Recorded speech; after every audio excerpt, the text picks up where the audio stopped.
Good afternoon. Paper number 1 is going on with me, B.Ed Haryana first year, Childhood and Growing Up, unit number 3 and types of children हम लोग discuss कर रहे हैं, जिसमें हमने slow learner आज की क्लास में डिस्कस करना है। स्लो लर्नर का मतलब क्या है? धीमी गति से सीखने वाले बालक। हिंदी मीडियम में पेज नंबर आपका 220 221 पे दिया हुआ है और इंग्लिश मीडियम में पेज नंबर 195 और 4 पे इसके बारे में दिया हुआ है। ठीक है, slow learner as the name suggested, किसके नाम से ही समझ में आता है, slow learner. Yes, slow learner, और इसके साथ डिसलेक्सिया भी हमने थोड़ा सा पढ़ना है। So slow learner as the name suggested, वो बच्चे जो अपनी नॉर्मल जो उनकी क्लास में स्टूडेंट्स होते हैं वो उनके जितनी स्पीड भी पिक नहीं कर पाते, बहुत ही धीमी गति से पढ़ पाते हैं और जिनको सब कुछ समझ तो आता है लेकिन उनको समझाने के लिए थोड़ा सा ज़्यादा डिटेल बताना पड़ता है, थोड़ा सा ज़्यादा टीचिंग मेथड्स अप्लाई करने पड़ते हैं, थोड़ा सा ज़्यादा समय लगता है उनको बताने में। तो ऐसे बच्चों को हम क्या बोलते हैं? स्लो लर्नर्स कहते हैं, जो अपनी नॉर्मल एवरेज स्पीड से नहीं पढ़ पाते हैं, जिस तरह से उनकी क्लास के और बच्चे सीख रहे होते हैं, बट वे बालक उतना जल्दी सीख नहीं पाते या उतना। और इन बच्चों को ना थोड़ा सा कम डिटेल की भी रिक्वायरमेंट होती है, मतलब ये चीज़ों को आसान तरीके से समझना चाहते हैं और ये ज़्यादा टिपिकल वर्ड्स अपनी लैंग्वेज में यूज़ नहीं कर सकते। इनको आसान भाषा में वही चीज़ें एक्सप्लेन करने के लिए कहा जाता है। जैसे एक नॉर्मल बच्चा होगा तो वो उसके सिस्टमेटिक वर्ड्स यूज़ कर लेगा एक्सप्लेन करते समय, लेकिन ये जो बच्चे होते हैं ना, ये थोड़ा सा आसान भाषा जो आप डे टू डे की लैंग्वेज में यूज़ करते हो ना, ये वो वर्ड्स यूज़ करके वही एक्सप्लेनेशंस जो है देना चाहते हैं। ठीक है, और ज़्यादा डिटेल नहीं चाहते, किसी भी चीज़ को बहुत डीपली नहीं समझना चाहते। तो और कम समय, मतलब इनको समय ज़्यादा चाहिए और जो एवरेज बच्चे होते हैं वो कम समय में भी चीज़ों को सीख जाते हैं। ठीक है, और इसमें डिसलेक्सिया आप सबने सुनी हुई है, ये एक डिसेबिलिटी है और जिसकी वजह से हमें पढ़ने में रीडिंग डिसऑर्डर होता है और एक जैसे दिखने वाले शब्दों में उन बच्चों को कन्फ्यूजन होता है जिनको डिसलेक्सिया होता है। उनको एक जैसे दिखने वाले शब्द जो होते हैं वो प्रॉब्लम करते हैं, इसलिए इनको लिखने में, स्पेलिंग्स में, पढ़ते समय रीडिंग में, इनको सेम इंस्ट्रक्शंस फॉलो करने में, इन सब जगहों पे इनको प्रॉब्लम्स आती हैं। ठीक है, सो नाउ अब देखो, इन्होंने बताया धीमी गति से सीखने वाले बच्चे वे बच्चे होते हैं जिनकी सीखने की गति धीमी होती है, जो औरों के कंपैरेटिवली धीरे धीरे सीख पाते हैं। ऐसे बच्चों की ओर विशेष ध्यान देना पड़ता है। जब अध्यापक इनकी ओर ध्यान देने लगते हैं तथा अन्य बच्चों को इनकी वजह से क्या होता है, फिर हानि उठानी पड़ती है और क्लास का एनवायरनमेंट भी डल बन जाता है। क्यों? क्योंकि अगर टीचर को तो इंडिविजुअली सब पे ध्यान देना है, अगर फिर ऐसे बच्चों पे ध्यान दो तो फिर क्या होता है, फिर बाकी बच्चे डिस्टर्ब हो जाते हैं। तो फिर बहुत ही, मतलब किस तरह से मैनेज करें, किस तरह से अरेंजमेंट करें, किस तरह के टीचिंग मेथड्स हम लाएं जिससे कि सभी बच्चों को मैक्सिमम बेनिफिट दिया जा सके। Is it okay? अब आगे नेक्स्ट देखो, इसमें आते हैं इनके कैरेक्टरिस्टिक्स क्या होते हैं। सबसे पहले कॉन्सेंट्रेशन में कमी होती है, लैक ऑफ कॉन्सेंट्रेशन। ऐसे बच्चे और बच्चों के कंपैरेटिवली ज़्यादा देर तक चीज़ों पर कॉन्सेंट्रेट नहीं कर पाते हैं। दूसरा, word dictionary is very limited. इनका जो शब्द भंडार होता है वो बहुत ही सीमित होता है, बहुत ही लिमिटेड होता है इनके पास। और बच्चों, मैंने तुम्हें बताया ना, ये आसान शब्द ढूंढेंगे चीज़ों को एक्सप्लेन करने के लिए, और जो एक नॉर्मल बच्चा होगा या अबव एवरेज होगा उनके उतने ही शब्द, वोकैबुलरी, वर्ड्स जो होंगे वो बहुत अच्छे वो सिलेक्ट करते हैं। इसके अलावा स्पैन ऑफ अटेंशन भी इनका लैक ऑफ होता है, मतलब lack of span of attention. आप एक टाइम में आप कितने सेंटेंस को एक साथ पढ़ पाते हो, it's called span of attention. तो इन बच्चों का स्पैन ऑफ अटेंशन कम होता है, इनको एक टाइम में बहुत कम चीज़ें रीड कर पाते हैं। लेकिन जो एवरेज बच्चा होगा वो एक टाइम में मतलब काफ़ी सारे सेंटेंसेस को एक साथ पढ़ लेगा, बोल देगा, एक्सप्रेस कर देगा। ठीक है, तो इनमें स्पैन ऑफ अटेंशन कम होता है। इसके अलावा ऐसे बच्चे मानसिक कार्य की अपेक्षा शारीरिक कार्य ज़्यादा अच्छा कर पाते हैं। उसके पीछे कारण पता है क्या है? They can perform physical activities, मतलब good physical activities, they are good in physical activities rather than mental activities. तो ये गुड क्यों होते हैं फिजिकल एक्टिविटीज़ में? क्योंकि वहाँ पर ना एक जैसी क्रियाएं, जैसे खाली भगा दो या खाली मशीन चलवा दो या खाली एक जैसे जो मैकेनिकल टास्क होते हैं, इसमें ज़्यादा दिमाग को उलझाने की ज़रूरत नहीं होती। तो ये बच्चे ऐसा टास्क बहुत अच्छा कर लेते हैं रादर देन मेंटल, क्योंकि मेंटल में तो आपके एब्स्ट्रैक्ट टर्म्स आ जाते हैं, लैंग्वेज आ जाती है, तो ये वहाँ पे यूज़ करने में इनको प्रॉब्लम, मतलब बुकिश नॉलेज जो होती है ना, ये वो नहीं याद कर पाते, इनको किताबें रटने में, याद करने में दिक्कत होती है। ठीक है, आगे नेक्स्ट आता है, even they don't have the ability of problem solving, thinking, reasoning etcetera. Even इनके अंदर थिंकिंग की, रीजनिंग की, प्रॉब्लम सॉल्विंग एबिलिटी, ये सब भी इनमें लैक होता है। ये प्रॉब्लम्स को जल्दी करके फेस अप नहीं करना चाहते, भागते हैं, दूर भागते हैं प्रॉब्लम से, किसी के साथ जल्दी करके रीज़न डिस्कस नहीं करना चाहते, इन चीज़ों में पढ़ना ही नहीं चाहते हैं, सीधी सीधी स्ट्रेट फॉरवर्ड बातें करते हैं। ठीक है, स्लो लर्नर। इसके अलावा इनमें कॉमन सेंस की का भी लैक होता है, लैक ऑफ कॉमन सेंस। जो कॉमन बातें होती हैं ना, किस मौके पे क्या बात बोलनी है, सो वो भी इनके में कमी होती है। ठीक है, इसके अलावा क्रिएटिविटी और ओरिजिनलिटी का तो लैक नेचुरली होगा, जब बेसिक चीज़ें जो बुक में है वो नहीं ये बता पाते, तो इनमें ओरिजिनलिटी, जेन्युइन थिंकिंग, वो भी इनमें कमी होती है। और इसके अलावा शब्दों और विचारों के बीच संबंध स्थापित करने में भी इनकी स्पीड बहुत स्लो होती है।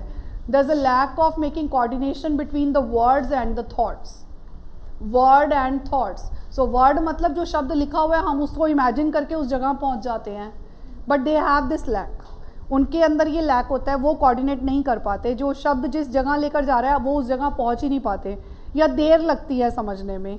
मतलब बहुत सारे एग्जाम्पल्स टीचर को देने पड़ते हैं तब जाकर वो उस जगह पहुंच पाते हैं। ठीक है, नेक्स्ट आगे आ जाता है, जटिल खेल नियमों को समझने में अयोग्य होते हैं। तो वही चीज़ हो गई, टिपिकल रूल्स होते हैं of the game, they are not able to understand, वो उन्हें भी अंडरस्टैंड नहीं कर पाते, जो टिपिकल रूल्स होते हैं गेम्स के अंदर, क्योंकि वो सब भी बहुत आप जिनको कह सकते हो डिटेल टर्म्स हो गई, कहने का मतलब किसी भी गेम की, वो ये नहीं समझ पाते हैं। इसके अलावा स्वतंत्र रूप से कार्य करने में अयोग्य होते हैं। Independently they are not able to perform any task, मतलब उन्हें कोई ना कोई चाहिए, ग्रुप में काम करेंगे तो कर लेंगे, अकेले कोई काम दे दोगे तो चैलेंज एक्सेप्ट नहीं कर पाते। ठीक है, वो चीज़ भी इनसे नहीं होती। और इसके अलावा state of confusion, every time remain in the state of confusion, मतलब डिसीजन मेकर नहीं होते।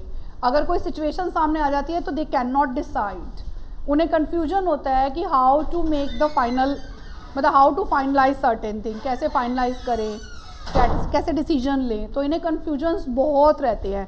मतलब कहते हैं ये ऐसा होगा तो ऐसा हो जाएगा, वैसा होगा तो वैसा हो जाएगा, but can't take final conclusion पे नहीं पहुंच पाते। ठीक है, ये भी प्रॉब्लम होती है इन बच्चों को।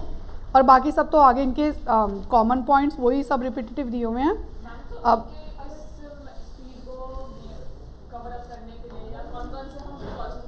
आगे पढ़ेंगे ना सारे कॉजेज़, पहले कारण पे आ गए हम लोग, causes of slow learner. Next heading हमारी क्या आ जाती है, कॉजेज़। हमने इसका मीनिंग किया, हमने इनके कैरेक्टरिस्टिक किए, पहले ऐसे बच्चे होते कौन से हैं जिनसे हम उनको कह सकते हैं, हम उनको ये बता सकते हैं कि ये जो मतलब इनके लिए कुछ ऐसे सजेस्टिव वेज निकाल सकते हैं कि ये स्लो लर्नर है तो इसको ऐसे इम्प्रूव किया जा सकता है। ठीक है, तो देखो स्लो लर्नर का ये मतलब बिल्कुल नहीं होता कि वो सीख ही नहीं सकता, वो सिर्फ एवरेज चाइल्ड से ना एक स्टेप डाउन होता है, उसका IQ जो लेवल होता है ना वो एक स्टेप डाउन होता है। हाँ, तो वो मतलब इसे आप ऐसे समझ लो कि ये इडियट सबसे लो कैटेगरी होती है। अभी आप पढ़ोगे मेंटली रिटार्डेड की कैटेगरी, उसके ऊपर इम्बेसाइल होते हैं, मॉरन होते हैं, और बस उसके ऊपर जब एवरेज आता है ना तो एवरेज से जस्ट नीचे वाला बैकवर्ड होता है, स्लो लर्नर और बैकवर्ड चिल्ड्रन, वो कैटेगरी होती है। सो वो आपकी क्लास में ही हैं बच्चे, लेकिन दिखाई हमें वो नॉर्मल लगेगा, बिल्कुल नॉर्मल बिहेवियर करते हैं, सिर्फ जहाँ वो पढ़ते हैं ना वहाँ उन्हें डिफ़िकल्टीज फेस करनी पड़ती हैं। सो टीचर को थोड़ा सा उन्हें ज़्यादा समझाना पड़ता है, ज़्यादा इलेबोरेट करना पड़ता है, इंडिविजुअल अटेंशन देना पड़ता है। तो अगर उनके साथ थोड़ा ये चीज़ें साथ साथ करी जाएँ तो वो नॉर्मल बच्चों के साथ ही गेन कर लेते हैं। ठीक है, चलिए इनके कॉजेज़ पढ़ते हैं। कई बार इनका कॉज होता है फिजिकल कॉज। फिजिकल कॉज का मतलब होता है शारीरिक कारण। शारीरिक कारण मतलब कभी कोई चोट ही लग गई, मान लो हम ऊपर से नीचे गिरे, वो जैसे आप कौन कौन से तरीके से उनको आइडेंटिफाई, वो ना इसके अगला क्वेश्चन बनता है, इसलिए मैंने यहाँ कराया नहीं कि पहले हमें पता लगे कि क्या कारण होते हैं उनके। तो क्या क्या कॉजेज़ हो सकते हैं ऐसे बच्चों के। सो पहला कारण है इसे फिजिकल कॉजेज़। फिजिकल कॉज में क्या आ जाता है हमारा कि जैसे कोई इंजरी हो जाए, कोई पेन हो जाए, कोई एक्सीडेंट हो जाए, और कोई डिजीज़ हो जाए, जो इनिशियल बिगनिंग स्टेजेस में होती है ना डिजीज़, उस समय पे बच्चे का ग्रोथ डेवलपमेंट स्टॉप हो जाता है। कोई माइलस्टोन्स आ जाए, एज़ पर एज बच्चे का ग्रोथ डेवलपमेंट ना हो पाए, सो ये सब फिजिकल कॉजेज में आ जाते हैं जिसकी वजह से बच्चे स्लो लर्नर बन जाते हैं. Is it okay? This is the first cause.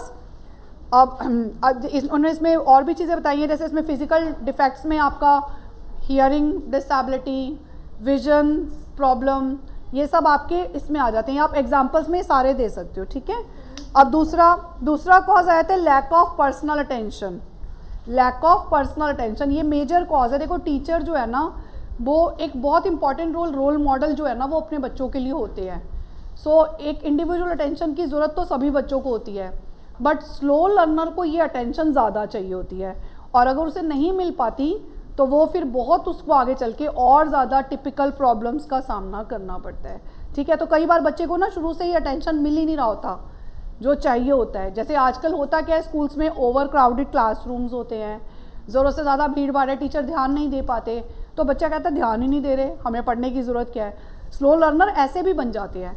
आप कोई चीज़ को लंबे समय तक मत करो, आपको वो समझ आनी बंद हो जाएगी, और जब समझ आनी बंद हो जाएगी तो स्लो लर्नर बन गए उस सब्जेक्ट में, उस विषय के अंदर.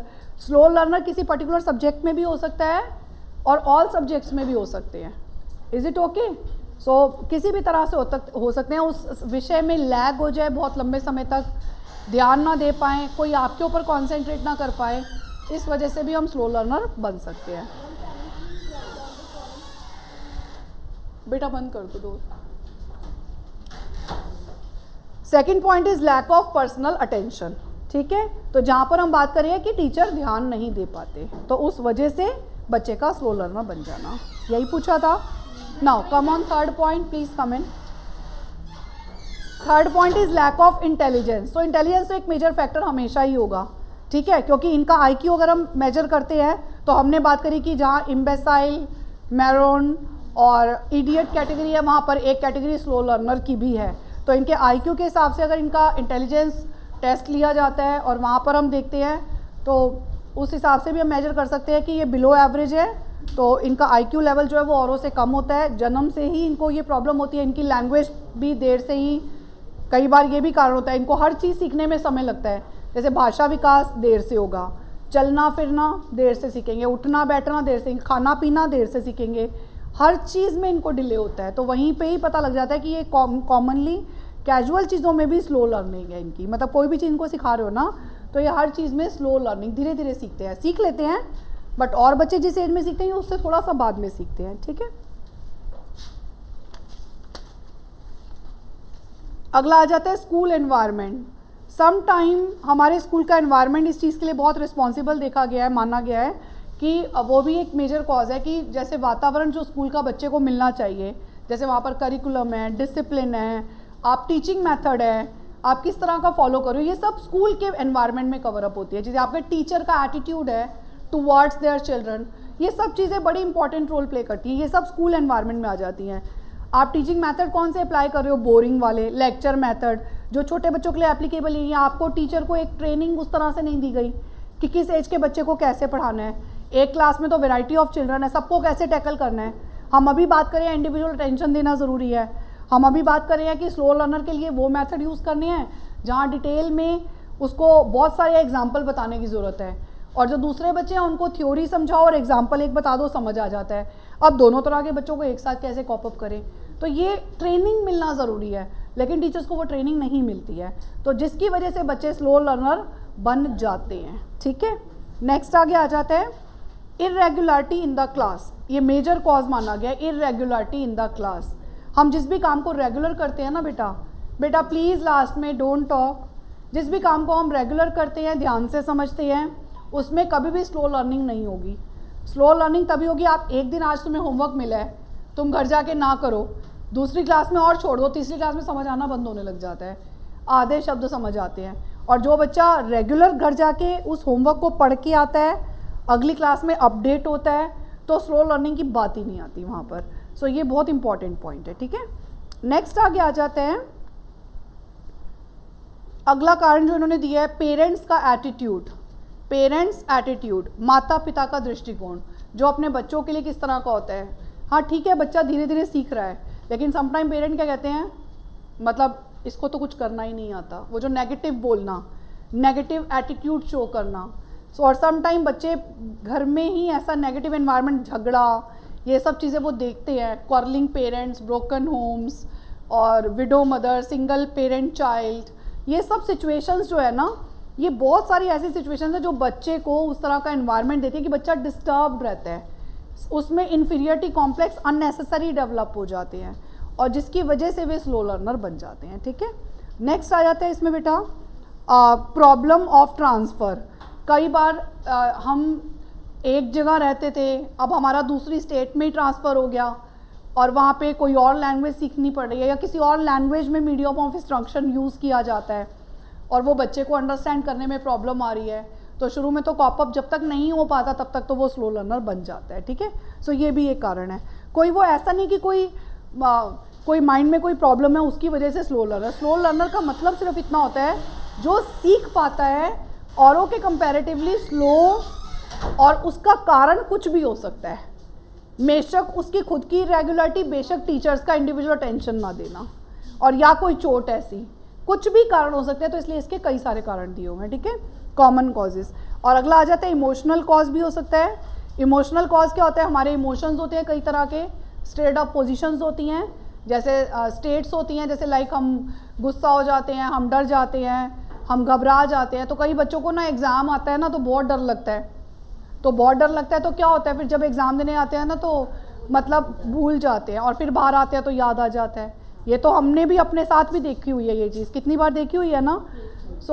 इन बच्चों को ये चीज़ ज़्यादा होती है, मतलब कई बार गुस्सा आता है वो भी ज़्यादा आता है, डर लगता है वो भी ज़्यादा लगता है। ये इन कॉजेज़ की वजह से, मतलब एक नॉर्मल डर लगना तो ठीक है, नॉर्मल घबराहट तो ठीक है, बट ज़रूरत से ज़्यादा जो आपके ऊपर हावी हो जाए, आप इमोशंस को बैलेंस ही ना कर पाओ, कंट्रोल ही ना कर पाओ, तो वहाँ पर ये प्रॉब्लम ज़्यादा हो जाती है। ठीक है, नेक्स्ट कॉज दिया हुआ है इन्होंने बेटा फैमिली डिस्प्यूट्स, जो मैंने आपको फैमिली वाले में ही बता दिया। फैमिली कॉजेज़ में मैंने बताया था ना, फैमिली डिस्प्यूट, आपस में पेरेंट्स का झगड़ा होता है तो बच्चे के अंदर तो मेंटली डिस्टर्बेंस होगी, फिर वो क्या ही समझ पाएगा, स्कूल जाएगा तो भी घर की लड़ाई उसके दिमाग में आ रही होगी और चीज़ों को समझने में उसे टाइम लगेगा। ठीक है, lack of interest, again important cause, lack of interest, हमारा मन ही नहीं करता भाई सब्जेक्ट को पढ़ने का। कई बच्चों को कई बार देखा गया है कि किसी को एसएसटी पसंद नहीं होता, किसी को मैथ्स पसंद नहीं होता, नाम सुनते ही मतलब ये थॉट दिखा देते हैं कि मुझे तो मैथ्स कभी आ ही नहीं सकता, मैथ्स मेरे लिए बना ही नहीं हुआ, और मैं मैथ्स जब भी करूँगा ना मेरे क्वेश्चन गलत ही होने हैं। ये thought, yes, negative thought, negative interest, ये बहुत ज़्यादा रिस्पॉन्सिबल होता है कि उस विषय में आप करना ही नहीं चाहते। ठीक है, दिस इज़ ऑल, ये हो गया हमारे कॉजेज़। अब ऐसे बच्चों को, हम टीचर हैं तो मोस्ट इंपॉर्टेंट थिंग हम उन्हें आइडेंटिफाई कैसे करेंगे। सबसे बेसिक वे हो जाता है इसमें observation method, identification of slow learner. बेटा हमने सबसे पहले क्या किया, मीनिंग ऑफ स्लो लर्नर, फिर हमने इनके कैरेक्टरिस्टिक्स पढ़े, फिर हमने इनके कॉजेस पढ़े। नाउ ये पूरा ना एक शॉर्ट नोट जैसे स्लो लर्नर पे आता है तो इन्हीं में से ही चीज़ें पूछेंगे। ठीक है, नेक्स्ट आया था जैसे आपका identification, how you will recognise them, कि क्लास में तो सारे बच्चे नॉर्मल है, कुछ दिखाई तो दे नहीं रहा, कोई ऐसा तो है नहीं, वो तो किसी एक कारण उनमें कोई हो सकता है कि किसी को कम दिखाई दे रहा है या कम सुनाई दे रहा है, हर एक के साथ तो वो चीज़ भी नहीं होगी, तो कैसे पता लगे? तो ये पता चलता है ऑब्जर्वेशन से। पहला एक कॉमन वे हम जो टीचर्स यूज़ करते हैं क्लासरूम में वो ऑब्जर्वेशन होता है। क्यों एक क्लास टीचर एक साल के लिए बच्चों को टैकल करते हैं या देखते हैं, और साथ में जो, यस प्लीज़ कम इन, तो एक साल तक इसलिए क्योंकि एक साल एक ऐसा सफिशिएंट टाइम एज्यूम किया गया है जो आप जब ऑब्जर्व करते हो तो जानने में काफ़ी मदद करता है। ठीक है, मतलब एक पूरा ड्यूरेशन हो जाता है एक तरह से, तो आप उस ड्यूरेशन में पूरा बच्चे को लॉन्ग टाइम के लिए ऑब्जर्व करते हो, देखते हो वो पार्टिसिपेट कैसे कर रहा है, वो आंसर्स कैसे दे रहा है, और ज़्यादातर क्लास टीचर सबसे ज़्यादा इन चीज़ों को ध्यान देते हैं। तो एक तो पहला ऑब्जर्वेशन मेथड हो गया जिससे आप ऑब्जर्व कर सकते हो। दूसरा, अब टीचर ने खुद तो ऑब्जर्व किया लेकिन अब शुरू में जब बच्चा आता है तो न्यू होता है, तो कैसे पता लगता है कि ये स्लो लर्नर होगा कि नहीं होगा? क्यूमुलेटिव रिकॉर्ड्स पेरेंट्स से पता चलेगा। उसकी जो मार्कशीट प्रोग्रेस रिपोर्ट होती है, पिछली क्लास के मार्क्स होते हैं, एक कॉपी टीचर को भी मिलती है और एक कॉपी पेरेंट्स को भी दी जाती है, तो वहाँ कहीं भी टीचर को पता लगता है कि मुझे ऐसे टैकल करना है। तो क्यूमुलेटिव रिकॉर्ड्स होते हैं, संचयी अभिलेख, संचित अभिलेख। इसके अलावा ओपिनियन ऑफ पेरेंट्स टीचर्स, वो एक मोस्ट इंपॉर्टेंट है ही है कि पेरेंट्स क्या ओपिनियन देते हैं, टीचर्स क्या ओपिनियन देते हैं इस बारे में। And the last one, these all are non standardised. तो आप वैसे इस तरह के आइडेंटिफिकेशन को दो पार्ट्स में डिवाइड कर सकते हो, standardised and non standardised. Non standardised में आपको ऑब्जर्वेशन, चेकलिस्ट, ये जैसे हमने पढ़ा यहाँ पर क्यूमुलेटिव रिकॉर्ड्स, ठीक है, ये सब आ जाएगा। और क्यूमुलेटिव तो वैसे स्टैंडर्डाइज में आता है। और लेकिन इसके अलावा स्टैंडर्डाइज में कौन से आ जाते हैं, स्टैंडर्डाइज टेस्ट वो होते हैं जिनको पहले से ही, जिनकी जो स्टैंडर्डाइजेशन है वो पहले से ही प्रीफिक्स है, ठीक है, कि कितने क्वेश्चंस होंगे, हर चीज़ उसके अंदर पहले से फिक्स्ड होती है। जो एक पर्टिकुलर किसी साइकोलॉजिस्ट ने जिसे दिया हुआ है, जिसमें पर्टिकुलर किसी एबिलिटी को ही चेक करने के लिए उस टेस्ट को लिया जा रहा है। तो अगर बच्चे का इंटेलिजेंस लेवल चेक करना है तो उसके लिए इंटेलिजेंस टेस्ट जैसे बिने का है या थर्स्टन का है, तो मतलब स्पेसिफिक टेस्ट ही हैं। तो वही टेस्ट का यूज़ करके ही आप उनका इंटेलिजेंस जो है लेवल चेक कर सकते हैं, ठीक है। तो वो स्टैंडर्डाइज्ड होते हैं। ये हो गया identification. Now talk about problems of such children. ऐसे बच्चों को किस तरह की समस्याओं का सामना करना पड़ता है, किस तरह की प्रॉब्लम। तो अगर प्रॉब्लम की बात करें तो हर तरह की प्रॉब्लम आप ऐसे तो social problem, mental problem, physical problem, emotional problem, school problem, सब तरह की प्रॉब्लम इनके साथ चलती हैं। तो अगर हम बात करेंगे सोशल प्रॉब्लम, तो सोशल का मतलब क्या हो जाता है, एडजस्टमेंट प्रॉब्लम। समाज में क्या होना चाहिए, एडजस्टमेंट, बट इन बच्चों को एडजस्टमेंट में प्रॉब्लम आती है। Is it okay. So adjustment कहाँ पर, अपने आप को सोसाइटी में एडजस्ट नहीं कर सकते, they are not able to adjust themselves in the society, they are not able to adjust themselves in every field of education, जैसे इंग्लिश, हिंदी, मैथ, साइंस, तो फील्ड्स में एडजस्ट नहीं कर पाते हैं। इसके अलावा they have the feeling of inferiority complex, हीन भावना इनके अंदर होती है कि आई कैन नॉट डू, मैं कुछ काम नहीं कर सकता, क्योंकि उनको बचपन से ना वही चीज़ होती है, ठीक है। हाँ, मतलब ये चीज़ इनके अंदर प्रॉब्लम होती है। इसके अलावा lack of number of friends, मतलब इनके नंबर ऑफ फ्रेंड्स भी, कोई इनका फ्रेंड ज़्यादा नहीं होते हैं, आइसोलेटेड से रहते हैं थोड़े से। जुवेनाइल डेलिंक्वेंसी इनमें बहुत ज़्यादा दिखाई देती है। आपराधिक प्रवृत्तियाँ, छोटी उम्र में ऐसे काम करना विच इज़ रॉन्ग, जो इनको रॉन्ग साइड में, रॉन्ग डायरेक्शन में ले जाते हैं, which is criminal, which is offence in the I of law, जिसे क्या माना गया है, मतलब कानून की नज़र में गलत काम माना गया है, तो ये उन कामों में जल्दी से पड़ जाते हैं, ठीक है, डेलिंक्वेंसी। इसके अलावा समाज विरोधी कार्य, मतलब एंटी सोशल एक्टिविटीज़ में इन्वॉल्व हो जाते हैं। इसके अलावा आइसोलेट रहते हैं, समाज से अलग रहने लग जाते हैं। And even they are backward from the other children educationally, मतलब एजुकेशनली अगर सोशल एजुकेशन की बात की जाए तो they are different, they are separated, ठीक है। सो ये सब इनके सोशल प्रॉब्लम्स दिए हुए हैं। ऐसे ही इन्होंने मेंटल प्रॉब्लम्स दिए हुए हैं। मेंटल में क्या होगा, माइंड की वजह से span of attention, memory, word dictionary, ये सब चीज़ें किस में आती हैं, लैंग्वेज डेवलपमेंट, ये सब मेंटल में आ जाता है। और इन सब में ये सब चीज़ों की कमी होती है, जैसे लैक ऑफ अटेंशन होता है और अचीवमेंट लेवल की कमी होती है, लैक ऑफ अचीवमेंट लेवल। इसके अलावा डेवलपमेंट ऑफ इन्फीरियरिटी कॉम्प्लेक्स, और इसके अलावा अनसेफ्टी, फीलिंग ऑफ अनसेफ्टी, ये सब इनके अंदर क्या है, कॉग्निटिव प्रॉब्लम्स। अब इमोशनल प्रॉब्लम्स क्या होती हैं, they are not able to adjust themselves, ठीक है, और इनके इमोशंस इम्बैलेंस होते हैं, अनकंट्रोल्ड होते हैं, तो ये प्रॉब्लम इनकी इमोशनल प्रॉब्लम्स है। They have to face disappointments, उन्हें डिसअपॉइंटमेंट्स फेस करनी होती है बहुत ज़्यादा, है ना, बहुत ज़्यादा डिसअपॉइंटमेंट फेस, मतलब हर जगह निराशा निराशा। Even lack of care, sympathetic attitude, कई बार फैमिलीज़ में उनको केयर नहीं मिल पाता, सिंपैथेटिक एटीट्यूड नहीं मिल पाता, तो जिसकी वजह से भी इमोशनली इनके इमोशंस डगमगा जाते हैं, ठीक है। नेक्स्ट आ जाता है इसी तरह से imbalance in the emotions due to regular unsuccess, मतलब बार बार अनसक्सेस होने की वजह से भी इनको इमोशंस इनके इम्बैलेंस है, गुस्सा ज़रूरत से ज़्यादा दिखाना, चिड़चिड़ाहट ज़रूरत से ज़्यादा दिखाना, तो वो चीज़ें इनमें दिखाई देती हैं, और इम्बैलेंस इमोशनली, ठीक है।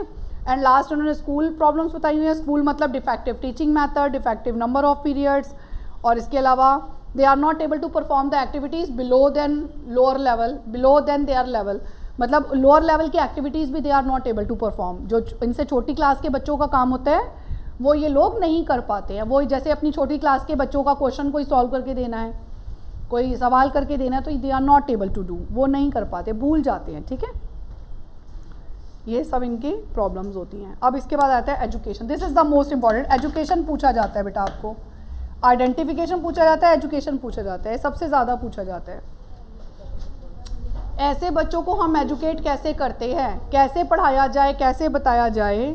सो separate classification, most important thing इन्होंने इसमें पहला जो इसमें एजुकेशन के लिए बताया है वो क्या सजेशन बताया है, separate classification.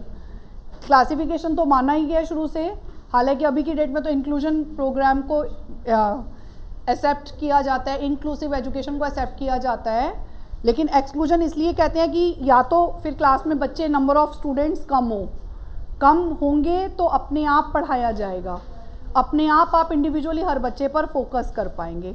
So number of students कम होने चाहिए और साइज़ ऑफ क्लास भी छोटा होना चाहिए, कम बच्चों के लिए अप्रोप्रिएट, ताकि सब बच्चों को दिखाई दे, सुनाई दे, ज़्यादा ज़ोर से टीचर को ना बोलना पड़े, सब तक वो बात जाए उस तरह से। दूसरा इन्होंने बताया बेटा स्पेसिफिक टीचिंग मेथड्स। जब आप इन बच्चों के लिए कोई टीचिंग मेथड अप्लाई करते हो तो वो कौन सा होना चाहिए, जिसमें आसान भाषा का प्रयोग किया जाए।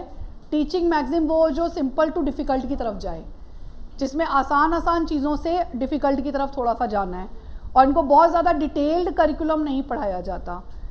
कैसे पढ़ाया जाता है, जो ईजी होता है वो ईजी लैंग्वेज होती है वो फॉलो की जाती है, सरल भाषा में व्याख्यान। ठीक है, और स्पेशल करिकुलम मतलब इनके लिए कौन सा करिकुलम हो, ईजी एंड एंटरटेनिंग। इनके लिए करिकुलम कैसा होना चाहिए, ईजी एंड एंटरटेनिंग, सरल और मनोरंजक। उसके अलावा ऑडियो विजुअल एड्स का यूज़, क्योंकि वो किसी भी विषय वस्तु को, कठिन से कठिन सामग्री को भी आसान बना देता है, इंटरेस्टिंग बना देता है। तो क्लासरूम में हमें ऑडियो विजुअल एड्स का यूज़ करना चाहिए। इसके अलावा स्पेशल स्कूल्स होते हैं, अगर वैसा कुछ संभव हो तो ऐसे बच्चों के लिए स्पेशल स्कूल, स्पेशल अरेंजमेंट्स भी दिए जा सकते हैं। इंडिविजुअल अटेंशन, ऐसे बच्चों पर अलग से ध्यान देने की ज़रूरत है तो इंडिविजुअल अटेंशन भी आप फोकस कर सकते हैं। इसके अलावा प्रोविज़न ऑफ गाइडेंस, ऐसे बच्चों को एजुकेशनल और वोकेशनल जब गाइडेंस दी जाती है ना बेटा, तो जैसे हमने पढ़ा था इनको फिज़िकल रादर देन मेंटल, तो इनको फिज़िकल एक्टिविटीज़ जहाँ पर हो, उस तरह के एंट्रेंस एग्ज़ाम, उस तरह के काम, उस तरह का वोकेशन अपने लिए सिलेक्ट करवाना चाहिए। ठीक है, तो ये उसमें ज़्यादा अच्छा फिर अपने आप को दिखा पाएंगे, साबित कर पाएंगे। और नेक्स्ट आगे आ जाता है को करिकुलर एक्टिविटीज़। इनको ये इनके लिए सजेस्ट किया गया कि ऐसे बच्चों को ना सिर्फ सब्जेक्टिव स्टडी तो वैसे इनको नहीं आती, तो इनको उसके साथ को करिकुलर ज़रूर एडप्ट करो, क्योंकि इससे इनका इंटरेस्ट क्रिएट होगा, सेल्फ कॉन्फिडेंस बिल्डअप होगा, और उसमें भी फिज़िकल वाली ज़्यादा, तो उससे इनको ज़्यादा अच्छा रहता है। इसके अलावा सिंपैथेटिक बिहेवियर ऑफ टीचर का सिंपैथेटिक एटीट्यूड होना चाहिए, यानी कि इरिटेट हो जाएं, बच्चे तो सवाल पूछते ही हैं और ये बच्चे ज़्यादा पूछते हैं, तो आपका एटीट्यूड हर समय उनके लिए सिंपैथेटिक हो, लविंग हो, केयरिंग हो, नॉट इरिटेटिंग वाला हो, नॉन इरिटेटिंग हो। So every time you have patience. ठीक है, पेशेंस होना चाहिए टीचर में। नेक्स्ट आगे आ जाता है बेटा इसमें एक्सप्लोरिंग कॉजेज़। कहते हैं ना हर चीज़ का कारण ढूंढना बहुत ज़रूरी होता है, अगर आपको वो कारण पता लग जाएगा तो अपने आप उसका सॉल्यूशन निकाल सकते हैं। सो डायग्नोसिस बहुत ज़रूरी है। सो टीचर डायग्नोस्टिक टेस्ट लेकर या किसी भी तरह से कारण ढूंढने की कोशिश करें कि बच्चा कमी क्यों है, किस लिए कमी है। तो अगर आप उस रूट कॉज को निकाल के अलग कर देंगे ना, तो अपने आप बच्चे की प्रॉब्लम ख़त्म हो जाएगी। ठीक है, और ऐसा नहीं है स्लो लर्नर को ठीक किया जा सकता है, थोड़ा सा रेगुलरिटी, थोड़े समय तक उनके साथ टाइम निकाल कर और उन्हें ठीक किया जा सकता है।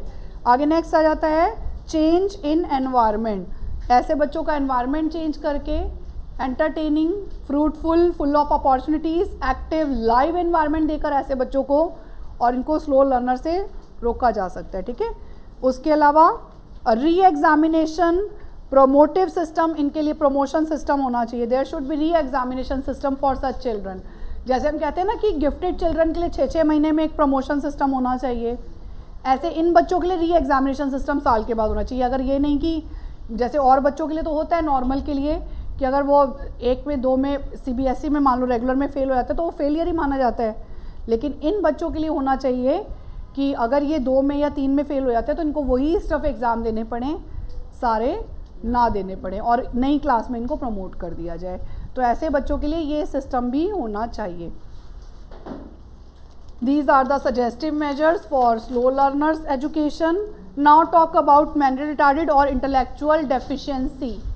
ठीक है, mentally retarded children जो होते हैं उनके लिए बात हो रही है।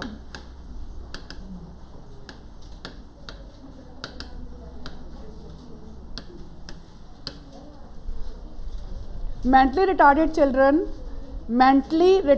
children, मंदबुद्धि बालक,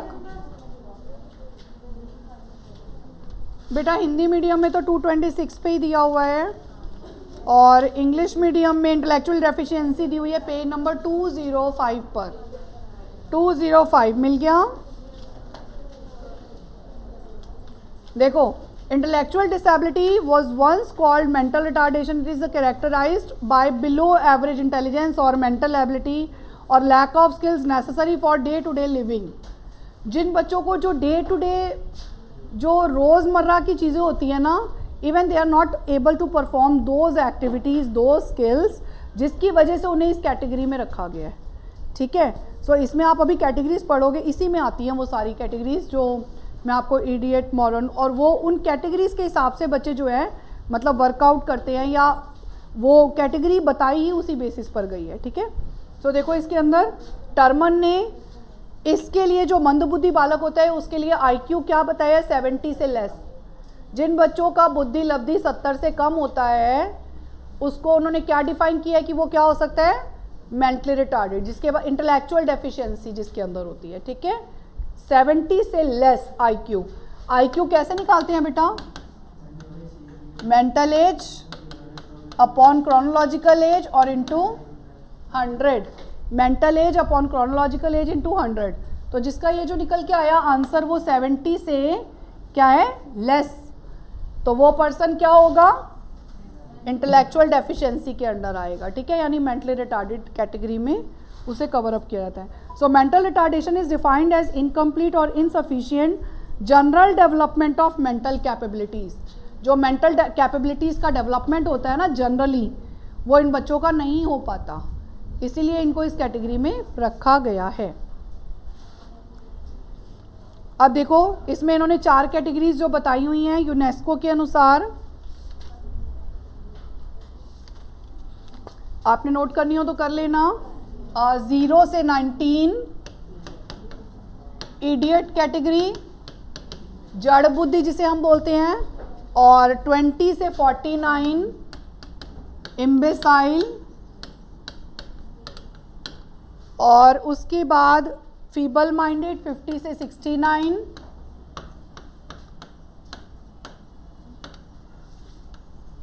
एंड देन उसके बाद आता है 70 से 80 डल बैकवर्ड स्लो लर्नर, डल बैकवर्ड स्लो लर्नर्स इसी में आते हैं सारे। सो ये जो कैटेगरीज हैं ये सब आपकी किस में आती हैं, ठीक है। मेंटली रिटार्डेड के लिए इन्होंने ये कैटेगरी बताई है, मंदबुद्धि बच्चों की जो यूनेस्को ने बताया है वो ये कैटेगराइजेशन बताया है, ठीक है। अब मैं थोड़ा सा इनको बता देती हूँ, डिस्क्राइब कर रही हूँ, करें स्टार्ट करें।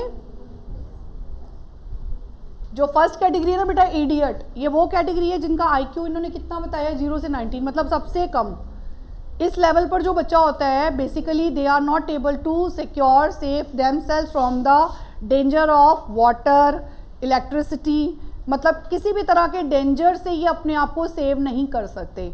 आग, हवा, पानी के खतरे से ये अपने आप को नहीं बचाते, नहीं बचा पाते या बचा पाने में असक्षम होते हैं। तो ऐसे बच्चों को क्या बोलते हैं,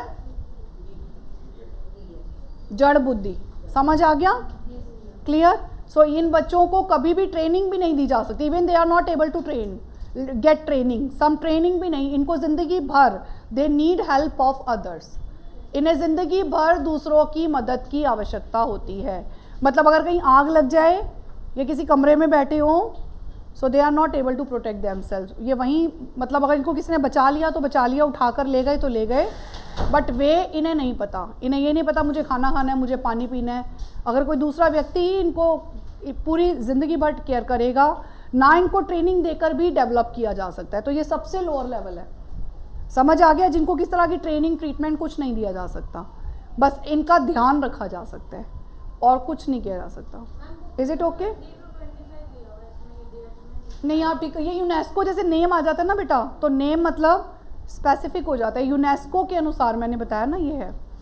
आप ऊपर अगर ये कैटेगराइजेशन दोगे ना तो आप ऊपर यूनेस्को लिख देना, बस इतना, ठीक है? Is it clear? Now talk about second one, ये इम्बेसाइल हो गया।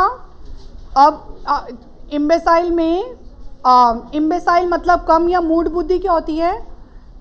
ऐसे जो बच्चे होते हैं ना, they are able to protect themselves, मतलब कम से कम ये आग हवा पानी के खतरे से अपने आप को सेव कर लेते हैं। इनमें बस ये, इसमें और इसमें यही फ़र्क होता है।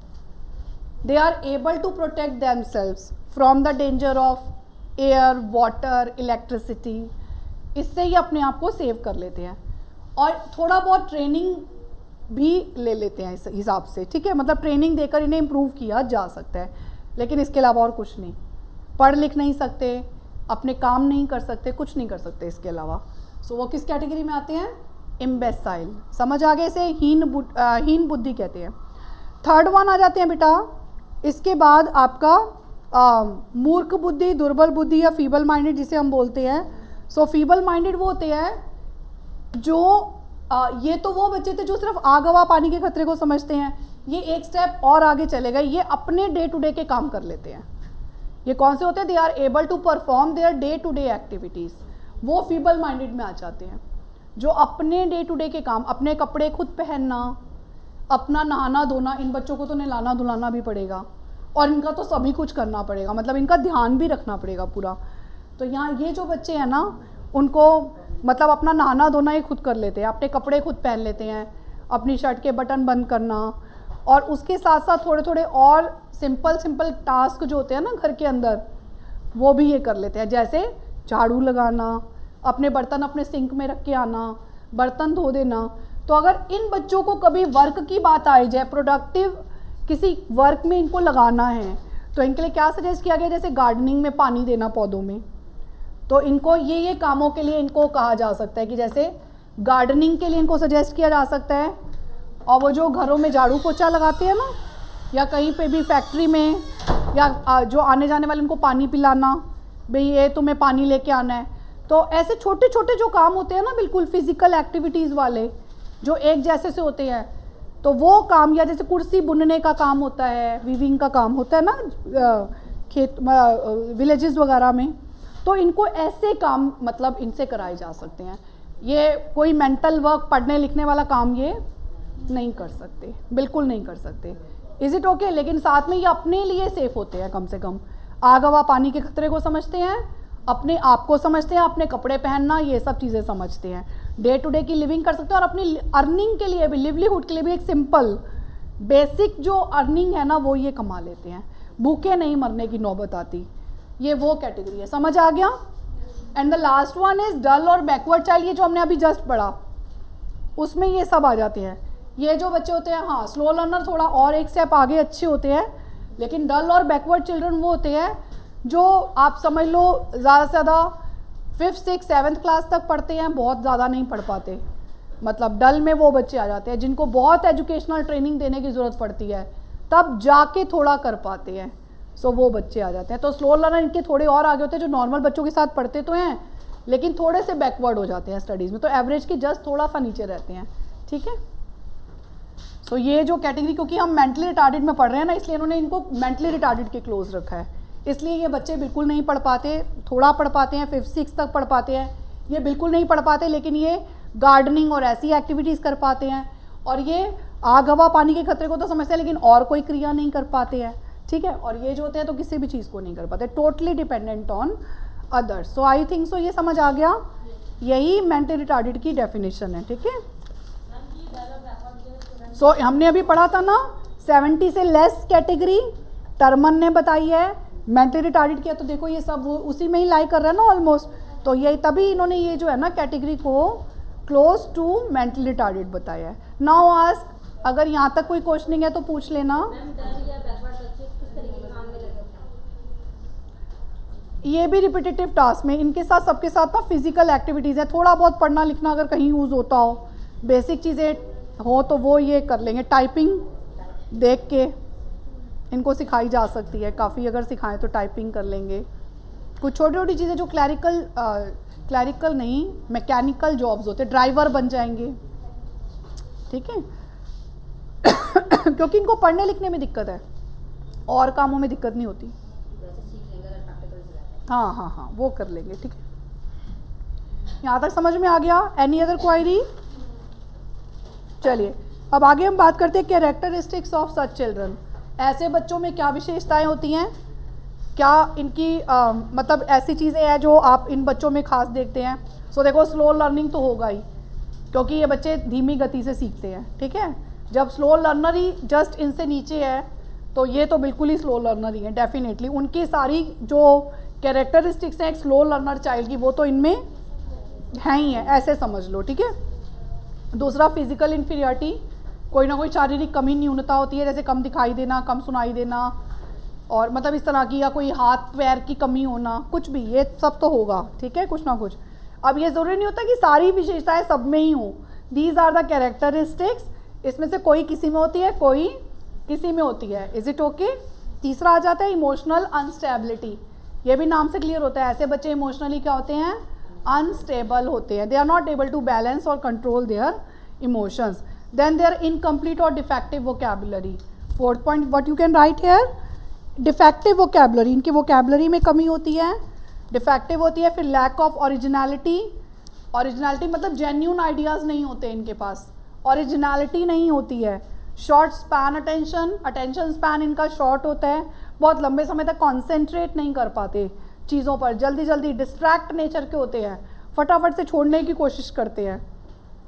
नेक्स्ट लैक ऑफ इंस्पिरेशन, इनको जल्दी करके कोई मोटिवेट नहीं कर पाता, बहुत ज़्यादा मोटिवेट करना पड़ता है तब जाके थोड़े मोटिवेट होते हैं, ठीक है, मतलब पड़े रहना पड़ता है इनके पीछे।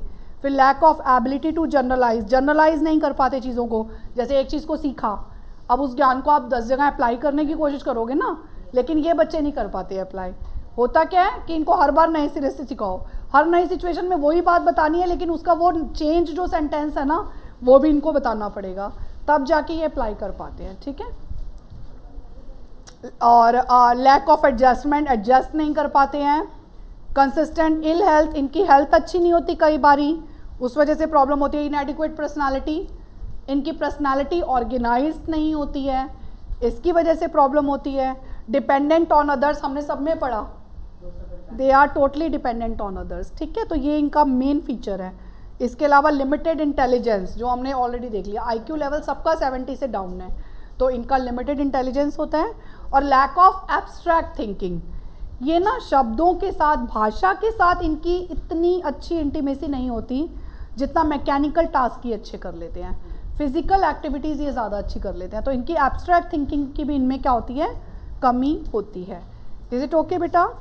अब आगे इनके कॉजेज आप अपने आप पढ़ लेना। हेरिडिटी कॉजेज, इनके कारण 4 इन्होंने दिए हुए हैं। हेरिडिटी मतलब जन्म से ही, हमारा बुद्धि का जो क्वांटम है ना वो हमें जन्म से मिलता है और उसे बढ़ाया या घटाया नहीं जा सकता। इंटेलिजेंस इनबॉर्न होती है, इस quantum can not be increase और decrease, only we can develop its capabilities, ठीक है, by giving such environment, healthy environment, nurturing environment, वो देकर हम सिर्फ बच्चे की कैपेबिलिटीज़ को डेवलप कर सकते हैं। तो वो जो क्वांटम है अगर वो जन्म से ही मेंटली रिटार्डेड वाला है तो बच्चे को डेवलप नहीं किया जा सकता, ठीक है। दूसरा फिजियोलॉजिकल कॉजेस, शारीरिक कारक कई बार ऐसे होते हैं कि कुछ भी ऐसी प्रॉब्लम आ जाती है या कुछ ऐसा हो जाता है, कई बार डाइट अच्छी नहीं लिया या कुछ और प्रॉब्लम हो गई, या जन्म के समय कोई चीज़ चुभ गई, कोई इंस्ट्रूमेंट लग गया डिलीवरी के टाइम पर, सो वो फिजियोलॉजिकल कॉज में आ जाता है फिर, ठीक है। थर्ड इन्होंने बोला इमोशनल फैक्टर्स, हमारे इमोशंस जो हम कंट्रोल करना ज़रूरी होता है बट नहीं कर पाते कई लोग, तो कॉन्टीन्यूसली ये प्रॉब्लम जब बनी रहती है तो इसके बहुत सारे इफ़ेक्ट्स होते हैं और ये भी इफ़ेक्ट नज़र आता है। और इसका एक कॉज सोशियोलॉजिकल फैक्टर्स भी है, सामाजिक रूप से पिछड़ापन, सो ये भी एक प्रॉब्लम है, सिचुएशंस। अब ऐसे बच्चों की बेटा प्रॉब्लम्स क्या होती हैं, सेम प्रॉब्लम, अब आप ना ये अलग अलग याद करने की ज़रूरत नहीं है, स्लो लर्नर, मेंटली रिटार्डेड की सबकी प्रॉब्लम एक जैसी है, adjustment problem, adjustment at home, adjustment in school, adjustment in society, emotional problem, physiological और मेंटल डेवलपमेंट की प्रॉब्लम्स, सो इनकी कॉमन प्रॉब्लम्स हैं। और इवन इनका आइडेंटिफिकेशन भी सेम है। हमने क्या क्या देखना था, हमने मीनिंग पढ़ा, कैरेक्टरिस्टिक्स, कॉजेज पढ़े, आइडेंटिफिकेशन में इनको वही ऑब्जर्वेशन मेथड, इनको हम हमेशा स्टैंडर्डाइज और नॉन स्टैंडर्डाइज हमेशा 2 कैटेगरीज में डिवाइड करो। और स्टैंडर्डाइज में सारे टेस्ट आ जाते हैं, साइकोलॉजिकल टेस्ट यूज़ किए जाते हैं जिनकी वैलिडिटी होती है, अपनी रिलायबिलिटी होती है, ऑब्जेक्टिविटी होती है, नॉर्म्स होते हैं फिक्स सेट अपने, तभी तो उन्हें स्टैंडर्डाइज कहा जाता है। और जो नॉन स्टैंडर्डाइज होते हैं उसमें ऑब्जर्वेशन आ जाएगा, एनेक्डोटल रिकॉर्ड्स आ जाएगा, मतलब अदर थिंग्स आ जाती हैं, रेटिंग स्केल आ जाएगा। ठीक है, ये आइडेंटिफिकेशन हो गया। अब इसके बाद आता है, अच्छा ये आईक्यू है, तो इसमें खास जो 3 टेस्ट उन्होंने स्टैंडर्डाइज में दिए हुए हैं वो इंटेलिजेंस टेस्ट, क्योंकि इनका आईक्यू हमें चेक करना है, सबसे ज़रूरी है। अचीवमेंट टेस्ट जो क्लास में होते हैं, एफए और एसए। अचीवमेंट टेस्ट में किसी पर्टिकुलर सब्जेक्ट में बच्चे ने कितना अचीव किया वो देखने के लिए, उसे इवैल्यूएट करने के लिए अचीवमेंट टेस्ट यूज़ किए जाते हैं। और इसके अलावा criteria, characteristic as a criteria for identification, like हम इन बच्चों को जो है इनकी कैरेक्टरिस्टिक के बेस पर भी हम इनको क्राइटेरियन कर सकते हैं, हम इन्हें डिवाइड कर सकते हैं। ऐसे इसमें ये सब विशेषताएं हैं इस पर्टिकुलर चाइल्ड में, तो इसका मतलब ये कौन है, इस कैटेगरी से लाइक करता है। ठीक है, तो उनकी कैरेक्टरिस्टिक एज क्राइटेरिया, मतलब उनके कैरेक्टरिस्टिक को एक क्राइटेरिया मानकर अगर किसी बच्चे में नज़र आ रहा है तो बिना टेस्ट लिए, बिना उनका ऑब्जर्वेशन किए, और आप डायरेक्टली भी देख के बता सकते हैं। ठीक है, अब एजुकेशन, ऐसे बच्चों को शिक्षा किस प्रकार से देंगे, टू पे इंडिविजुअल अटेंशन, व्यक्तिगत ध्यान देकर। फिर स्पेशल स्कूल्स इनके होते हैं डेफ डम बच्चों के लिए, मेंटली रिटार्डेड के लिए स्पेशल एजुकेशन होती है वो। स्पेशल टीचिंग मेथड्स, ऐसे बच्चों के लिए इंटरेस्टिंग टीचिंग मेथड्स होने चाहिए, सिंपल किताबों से डल स्टडी पढ़ाकर, सिर्फ वर्ड्स को पढ़ाकर वैसा नहीं होना चाहिए, इंटरेस्टिंग मेथड्स होने चाहिए, इंटरेस्टिंग और एंटरटेनिंग। इसके अलावा सिंपल और स्पेशल करिकुलम, स्पेशल मतलब आप इनका करिकुलम उतना डिटेल तो बना ही नहीं सकते, सो हर चीज़ का ना ऊपर ऊपर से नॉलेज होना चाहिए, बहुत डिटेल में जाकर नहीं होना चाहिए। इसके बाद आ जाता है, बेटा बंद कर दो डोर, एजुकेट द पेरेंट्स। इनके पेरेंट्स को एजुकेट करना बेटा बहुत ज़रूरी है, क्योंकि पेरेंट्स सबसे पहला जो कॉज बनता है ना, वो पेरेंट्स का एटीट्यूड टुवर्ड्स द चाइल्ड, वो इन बच्चों के लिए बड़ा इंपॉर्टेंट है। तो पेरेंट्स को भी एक समझाना कि बच्चे को किस तरह से हैंडल करना है, किस तरह से उसकी टेक केयर करनी है, जिससे उसको मैक्सिमम डेवलप किया जा सकता है। स्पेशल टीचर होना चाहिए, they are to teach, even उसके साथ स्पेशल एजुकेटर्स होने चाहिए क्लास में जो ऐसे बच्चों को ध्यान देते हैं। स्पेशल टाइम टेबल होना चाहिए। अब टाइम टेबल का क्या मतलब है, छोटे पीरियड्स हो, मतलब जितनी ड्यूरेशन होती है ना एक क्लासरूम में, इनकी ड्यूरेशन छोटी होनी चाहिए। क्यों, क्योंकि इनमें लैक ऑफ कंसंट्रेशन होता है।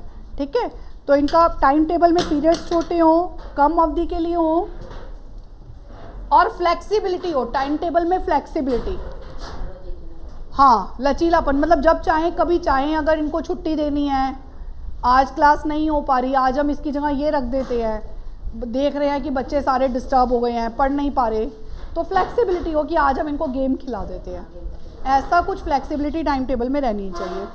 स्पेशल क्लासरूम्स होने चाहिए इनके लिए। फैमिली रिस्पॉन्सिबिलिटीज़ बहुत ज़्यादा हैं, परिवार के लोगों को इनके साथ, जैसे मेडिकल जो हेल्थ चेकअप्स होते हैं रेगुलर बेसिस पर, मेडिकल केयर होती है, या जो भी मेडिसिन्स हैं इनकी, वो इनको बड़े टाइम पर देनी चाहिए। ठीक है, अब आ जाती है बेटा लास्ट इसमें गिफ्टेड चाइल्ड की category. Gifted children, gifted children होते हैं कौन से, प्रतिभाशाली बालक। ये पेज नंबर हिंदी मीडियम में 234 और इंग्लिश मीडियम में 215 पर दिया हुआ है। गिफ्टेड चाइल्ड, सो जैसे हमने पढ़ा ना इनकी 70 लेस होती है, उनकी 140 अबव टर्मन ने बताई है। टर्मन के अनुसार, मतलब नाम ज़रूर बताना, उन्होंने टर्मन के अनुसार 70 से लेस बताया है, मेंटल इंटेलेक्चुअल डेफिशिएंसी के लिए जो बताया गया है, और इनके लिए क्या बताया गया है 140 अबव। जो गिफ्टेड चाइल्ड होता है उनका IQ क्या बताया इन्होंने 140 अबव, ठीक है। सो दे आर सुपीरियर, वो अपनी क्लास में जो बच्चे काम करते हैं पढ़ते हैं, दे आर वेरी फास्ट, वो उनसे बहुत जल्दी कर लेते हैं, बहुत प्रॉब्लम सॉल्विंग एटीट्यूड उनमें बहुत अच्छा होता है। सब कुछ जस्ट अपोजिट कर दो, हर काम span of attention, problem solving ability, analytical attitude, abstract thinking, everything is best. अगर हम ये कहें तो वो सब गिफ्टेड चाइल्ड में वो सब कैरेक्टरिस्टिक होती हैं। गिफ्टेड का मतलब क्या होता है, जिनमें कम से कम एक वो जो थॉट है, जो एक यूनिवर्सल थॉट होती है किसी कॉन्सेप्ट को लेकर, वो इनमें बहुत अच्छी डेवलप होती है। वो एक उस पॉइंट को बहुत अच्छा समझ पाते हैं, ठीक है, और बहुत जल्दी समझ पाते हैं, तो इन्हें बहुत ज़्यादा डिटेल्स की ज़रूरत नहीं होती। अब जैसे एवरेज या बिलो एवरेज बच्चे जो होते हैं उनको ज़्यादा एग्जाम्पल्स की ज़रूरत होती है, तो ये ज़्यादा एग्जाम्पल्स डिमांड नहीं करते, इनको ज़्यादा चैलेंजिंग टास्क चाहिए होते हैं, तो जस्ट अपोजिट कर दो तो वो गिफ्टेड में आ जाता है। तो देखो इनकी परिभाषा दी हुई है। सबसे पहले gifted children are those children whose performance is a worthwhile human endeavour is consistently remarkable. मतलब इनकी जो परफॉर्मेंस है वो लगातार रिमार्केबल है, लगातार देखने योग्य है, बहुत ही ज़बरदस्त परफॉर्मेंस है, outstanding. And those who are academically superior, या जिन्हें बोला गया एकेडमिकली जो अपना आउटस्टैंडिंग परफॉर्मेंस शो करते हैं, स्टडीज़ में एक यूनिक परफॉर्मेंस शो करते हैं, ऐसे बच्चों को हम गिफ्टेड में कह सकते हैं। और टर्मन के अनुसार जिनका बुद्धि लब्धि 140 से अबव होता है, ऐसे बच्चों को क्या बोला गया है, गिफ्टेड चिल्ड्रन कहा गया है। आगे आ जाते हैं बेटा इनकी कैरेक्टरिस्टिक्स। तो इनके कैरेक्टरिस्टिक्स में क्या आएगा, अगर फिजिकल कैरेक्टरिस्टिक इनके बताए गए हैं, थोड़े से जल्दी चलना, जल्दी उठना, डिफेक्टिव इनमें नहीं होते, मतलब फिजिकल डिफेक्ट्स कोई नहीं होते। इनके सेंसेस इवन उसकी जगह फास्ट होते हैं बहुत ज़्यादा, मतलब आंखें भी कान भी सब खुले रखते हैं, अवेयरनेस बहुत ज़्यादा होती है, मतलब आंखों का यूज़ क्या चीज़ देखने में करना चाहिए और जो चीज़ नहीं भी दिखाई दे रही उसे कैसे देखना है, मतलब ये सब इनमें परसेप्शन एबिलिटी जो होती है ना वो बहुत अच्छी होती है। इनकी परसीविंग जो पावर होती है वो बहुत अच्छी होती है। जल्दी चलना शुरू कर देते हैं, जल्दी बैठना, जल्दी उठना, इनिशियल जो एक्टिविटीज़ होती हैं, इनिशियल ईयर्स की एक्टिविटीज़, वो ये बहुत फास्ट कर लेते हैं, ठीक है। इमोशनल कैरेक्टरिस्टिक्स में भी अगर बात की जाए तो emotionally adjusted, balanced, there is no problem, emotions के पॉइंट पर इनको कोई प्रॉब्लम नहीं होती, मिलनसार होते हैं, जिसको चाहते हैं इंटेलेक्चुअली फ्रेंड बना लेते हैं अपनी हाजिर जवाबी की वजह से, और जब चाहे छोड़ भी सकते हैं, इन्हें कोई परेशानी नहीं होती, ठीक है। सोशली स्ट्रांग होते हैं, ठीक है, और निर्णय लेने की क्षमता, मतलब analytical power, thinking power, imaginative power which is again very very good, वो भी बहुत अच्छी होती है, ठीक है। नेक्स्ट आ जाता है इनकी सोशल कैरेक्टरिस्टिक्स। सो सोशल का मतलब मित्र बनाना और लीडरशिप क्वालिटीज़, जिस ग्रुप के ये मेंबर होंगे उसी के लीडर भी होंगे, और बाकी जो जितने भी होंगे वो इनकी थॉट्स पर वर्क करते हैं, ठीक है। तो इनमें ये चीज़ें काफ़ी अच्छी होती हैं। और ये ज़्यादातर फ्रेंड पता है किसको बनाते हैं, इनकी खास विशेषता है, ये अपनी सी बड़ी एज के बच्चों को फ्रेंड बनाते हैं। जो इनसे बड़े होते हैं ना, ये ज़्यादातर एल्डर्स के साथ फ्रेंडशिप करना चाहते हैं, जो एज ज़्यादा होती है जिनकी, ठीक है। और एजुकेशनल अचीवमेंट की अगर बात की जाए तो ये हर चीज़ में इंटरेस्ट लेते हैं, इनके वेराइड इंटरेस्ट होते हैं, हर फील्ड में इंटरेस्ट होते हैं, और अपनी एक्सीलेंट परफॉर्मेंस शो करते हैं हर चीज़ के अंदर, ठीक है। सो ये सब। आगे पर्सनल कैरेक्टरिस्टिक्स में सहयोग की भावना होती है, फीलिंग ऑफ कोऑपरेशन, और झूठ नहीं बोलते, डोंट टेल लाई, और आसानी से घुल मिल जाते हैं, इजीली मिक्सअप नेचर इनमें पर्सनली होती है। सेंस ऑफ ह्यूमर नहीं घुल मिल जाते हैं बेटा, सहयोग की भावना इनमें होती है, झूठ कम बोलते हैं, ठीक कर लेना। और सेंस ऑफ ह्यूमर इनका बड़ा अच्छा होता है, जैसे होता है ना ग्रुप में बात करते करते एनवायरनमेंट लाइट करना है, मजाक करना है एकदम से, तो ये फटाफट से मजाक कर देंगे उस तरह का, जो सबका एकदम से एनवायरनमेंट जो है ना लाइट हो जाएगा, तो इनमें ये भी बहुत अच्छा होता है, ठीक है। इंटेलेक्चुअल कैरेक्टरिस्टिक्स इनके अच्छे होते हैं। हाँ, लेकिन इन बच्चों में ना नेगेटिव कैरेक्टरिस्टिक्स कुछ होते हैं, जैसे क्या होते हैं, जेलसी वाला नेचर इनमें बहुत ज़्यादा होता है, अपने आप से ना किसी को आगे नहीं देख सकते हैं, जेलसी वाला नेचर इनमें पर्सनली एक नेगेटिव माना गया है। दूसरा critical attitude towards others, critical attitude towards others, दूसरों की आलोचना करने में भी इनको मतलब ऐसे लगता है कि हाँ कर सकते हैं।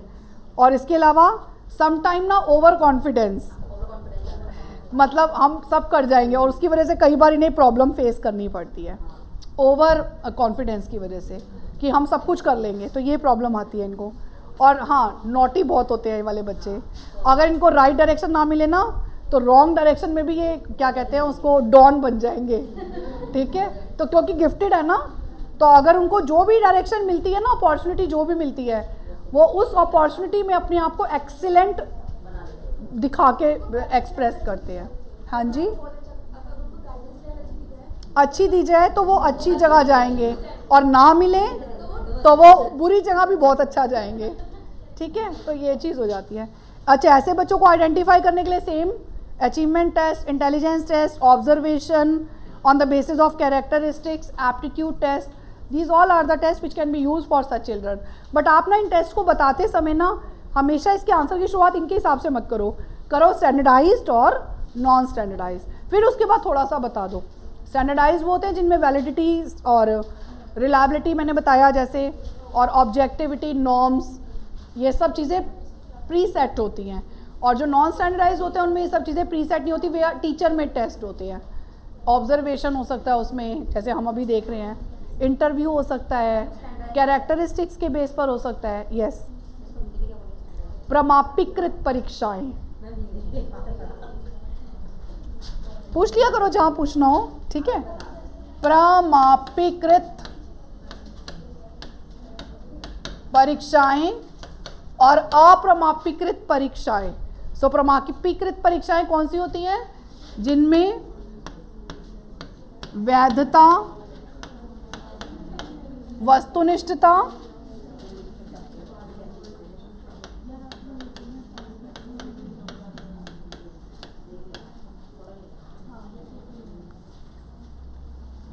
कंसिस्टेंसी, क्रमागतता और नॉर्म्स क्या होते हैं? नियम के अनुसार कार्य करें, हो, अनुसार हो, तो वो आपकी प्रमापीकृत परीक्षाएं हो जाती है। इसमें सारे एग्जाम्पल कौन से आते हैं? जैसे फॉर एग्जाम्पल इंटेलिजेंस टेस्ट, बुद्धि परीक्षण और एप्टीट्यूड टेस्ट, अभिवृत्ति परीक्षण,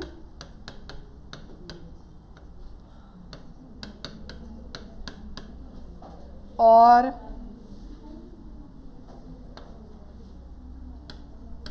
ऐसे इंटरेस्ट टेस्ट, रुचि परीक्षण, मतलब इस तरह के टेस्ट जो हैं वो सारे आपके इसमें कवर अप हो जाते हैं, ठीक है। अचीवमेंट टेस्ट भी इसमें ही आ जाते हैं, स्टैंडर्डाइज्ड में।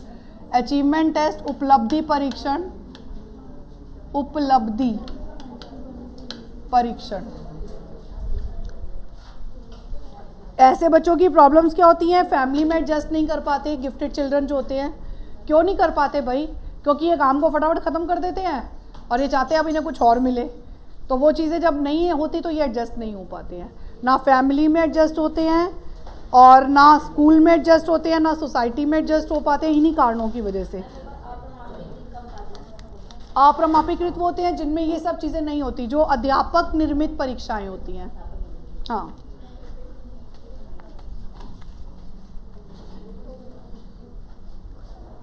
समझ आ गया इनका rate of doing the task, जो बहुत फास्ट होता है कंपैरेटिवली। टीचिंग मेथड्स, इन्हें बहुत ज़्यादा एक्सप्लेनेशन की ज़रूरत नहीं पड़ती है, ठीक है। और जॉइन गैंग्स, समटाइम ये गैंग्स ज्वाइन कर लेते हैं जब इन्हें राइट डायरेक्शन, राइट गाइडेंस ना मिले तो, क्योंकि ये खाली कहते हैं ना दिमाग शैतान का घर होता है, तो इनको कभी खाली नहीं छोड़ना, इनको हमेशा कहीं ना कहीं लगा के रखना है फ्रूटफुल एक्टिविटीज़ में, तो अच्छा रहता है। अब एजुकेशन गिफ्टेड चिल्ड्रन की क्या होती है बेटा? कॉम्पिटेंट और नॉबल टीचर्स चाहिए ऐसे बच्चों को पढ़ाने के लिए। को करिकुलर एक्टिविटीज़ में इनको पार्टिसिपेट करने के लिए देना चाहिए। लाइब्रेरी फैसिलिटी इनके लिए अच्छी होनी चाहिए, मतलब एनरिच वो लाइब्रेरी हो जहाँ पर बहुत सारी बुक्स हो इन बच्चों को पढ़ाने के लिए, क्योंकि ये बच्चे ना फटाफट किताबें ख़त्म करते हैं। जैसे एक किताब, 2 किताब, 3 किताब जल्दी जल्दी पढ़ते हैं, तो इनको मतलब लाइब्रेरी फैसिलिटी एनरिच होनी चाहिए, करिकुलम एनरिच होना चाहिए इनका बहुत ज़्यादा, टीचिंग मेथड्स बेस्ट पढ़ाने यूज़ करने चाहिए। सो वो सब चीज़ें ऐसे बच्चों के साथ फॉलो करनी चाहिए। सो आज मैंने ये सारा ख़त्म कर लिया, categories of children. In the next class what I will take, methods for the study of children, किस किस तरीके से हम बच्चों को स्टडी कर सकते हैं। सो ये हिंदी मीडियम में बेटा 241 है और इंग्लिश मीडियम में पेज नंबर, हाँ पेज नंबर 225 से हम करेंगे नेचुरलिस्टिक ऑब्जर्वेशन।